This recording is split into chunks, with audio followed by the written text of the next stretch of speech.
Students, আজকের ক্লাসে আমরা এগ্রিকালচার ব্যাংক সম্পর্কে আলোচনা করব। কি হয় এটা?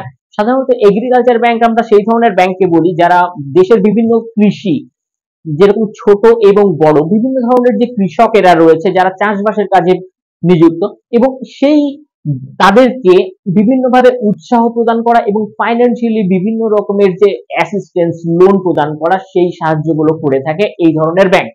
আচ্ছা, আগেকার সময়ে যে ম্যানুয়ালি পদ্ধতিতে কৃষিকার্য হতো, কিন্তু এখন বর্তমানে সেটা করলে হবে না, তার কারণ প্রচুর সময় কনজাম্পশন হয় এবং নতুন নতুন টেকনোলজিকে অ্যাডাপ্ট করতে হবে এবং সেগুলোকে ইমপ্লিমেন্টেশন করতে হবে, এবং সেই ধরনের টেকনোলজিকে ইমপ্লিমেন্ট করতে গেলে চাই প্রচুর টাকার ইনভেস্টমেন্ট, যা সাধারণ প্রান্তিক কৃষকদের কাছে হয়তো করা হয়ে ওঠে না।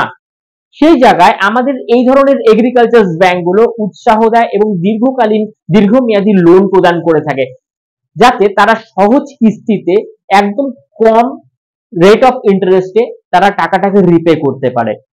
আচ্ছা, শর্ট টার্মের ভিত্তিতেও ছোট ছোট কৃষকদেরকে চাষের খরচ মেটাবার জন্য, যেরকম পাওয়ার টিলার কিনা, জল সেচ করার জন্য, তো এই ধরনের টাকাগুলোকেও মেটাবার জন্য শর্ট টার্মের একটা লোন প্রদান করে থাকে। আচ্ছা, ভারতবর্ষের মধ্যে এই ধরনের ব্যাংককে যদি আমরা দেখতে পারি, সেটা হচ্ছে নাবার্ড।